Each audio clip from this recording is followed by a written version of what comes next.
Hello guys, it's me പാറുവാണേ. ഇന്ന് നമുക്ക് നല്ലൊരു ബീട്രൂട്ട് അച്ചാർ ഉണ്ടാക്കി നോക്കാം. അതിനായിട്ട് കുറച്ച് ഉലുവ നമ്മൾ വെറുതെ സാധാരണ ഒരു ചീനച്ചട്ടിയിലിട്ടിട്ടൊന്ന് വറുത്തെടുക്കാം. ഇതൊന്ന് മാറ്റി വെച്ചതിന് ശേഷം നമ്മുടെ നല്ലെണ്ണയില്ലേ, നല്ലെണ്ണ ഒഴിച്ചിട്ട് അതിൻ്റെ അകത്തേക്ക് ഒരു കഷ്ണം നമ്മുടെ കായവും കൂടി ഇട്ട് ഒന്ന് വറുത്തെടുക്കാം. ഇത് രണ്ടും മാറ്റി നമുക്കൊന്ന് ക്രഷ് ചെയ്തിട്ട് എടുത്ത് വെക്കണം. അത് ലാസ്റ്റ് മതി നമുക്ക് കേട്ടോ. അത് കഴിഞ്ഞതിന് ശേഷം ഈ സെയിം എണ്ണയിലേക്ക് കുറച്ച് കടുക് പൊട്ടിച്ചെടുക്കാം. കടുക് പൊട്ടിച്ചതിന് ശേഷം നിങ്ങൾക്ക് വേണമെങ്കിൽ വറ്റൽമുളക് ഇടാം. നമ്മളിവിടെ വറ്റൽമുളക് ഇടാറില്ല.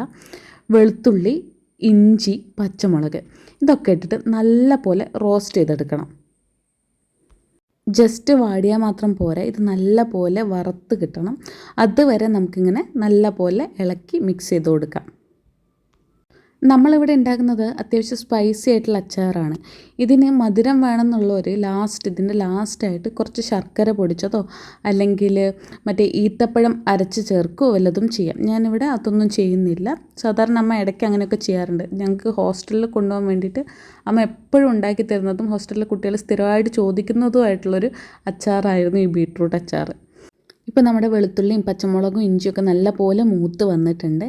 ഇനി ഇതിലേക്ക് 2 സ്പൂണ് മുളക് പൊടി കൂടി ചേർത്ത് കൊടുക്കാം. നമ്മളിവിടെ അച്ചാർ പൊടി ഒന്നും ഉപയോഗിക്കാറേ ഇല്ല, മുളക് പൊടി മാത്രമേ ഉപയോഗിക്കാറുള്ളൂ. അപ്പോൾ 2 സ്പൂണ് നല്ല എരിവുള്ള മുളക് പൊടി ചേർത്ത് കൊടുക്കാം. അതും കൂടെ നല്ല പോലെ മൂപ്പിച്ചെടുക്കാം. ഇങ്ങനെ എണ്ണയിൽ നല്ല പോലെ മൂത്ത് കഴിഞ്ഞതിന് ശേഷം നമുക്ക് നമ്മുടെ ചിരകി വെച്ചിരിക്കുന്ന ബീട്രൂട്ട്, ഞാൻ ചുമ്മാ ചെറുതായിട്ട് അരിഞ്ഞതല്ല, ചിരകി വെച്ചിരിക്കുന്ന ബീട്രൂട്ടാണ് ഇവിടെ അച്ചാറിടാറ്. അപ്പോൾ അതും കൂടെ നമുക്ക് ചേർത്ത് ഈ മസാലയൊക്കെ ബീട്രൂട്ടിൻ്റെ എല്ലാ ഭാഗത്തും പിടിക്കുന്ന രീതിയിൽ നല്ല പോലെ മിക്സ് ചെയ്ത് കൊടുക്കാം. നമുക്ക് മസാല ബീട്രൂട്ടിൻ്റെ എല്ലാ ഭാഗത്തും എത്തിയതിന് ശേഷം നമുക്ക് കുറച്ച് ഉപ്പ് കൂടി ചേർത്ത് ഇതുപോലെ തന്നെ മിക്സ് ചെയ്ത് കൊടുക്കാം. അച്ചാറിന് ഒരിത്തിരി ഉപ്പ് അധികം തന്നെ വേണം. സോ അത് കണക്കാക്കിയിട്ട് വേണം ഉപ്പിടാൻ. ഞാൻ ആദ്യം കുറച്ചിട്ടിട്ട് പിന്നെ വീണ്ടും കുറച്ചുകൂടി ഉപ്പ് ചേർക്കുകയാണ് ചെയ്തത്. ഇനി ഈ ബീട്രൂട്ട് അത്യാവശ്യം വെന്ത് കിട്ടിയതിന് ശേഷം നമുക്ക് വിനാഗിരി ആഡ് ചെയ്ത് കൊടുക്കാം. വിനാഗിരി നമ്മുടെ പുളിക്കനുസരിച്ചിട്ട് നമുക്ക് കൂട്ടുകയും കുറയ്ക്കുകയൊക്കെ ചെയ്യാം കേട്ടോ. വിനാഗിരി കുറച്ചധികം ഉള്ളതാണ് നമുക്കിവിടെ എല്ലാവർക്കും ഇഷ്ടം.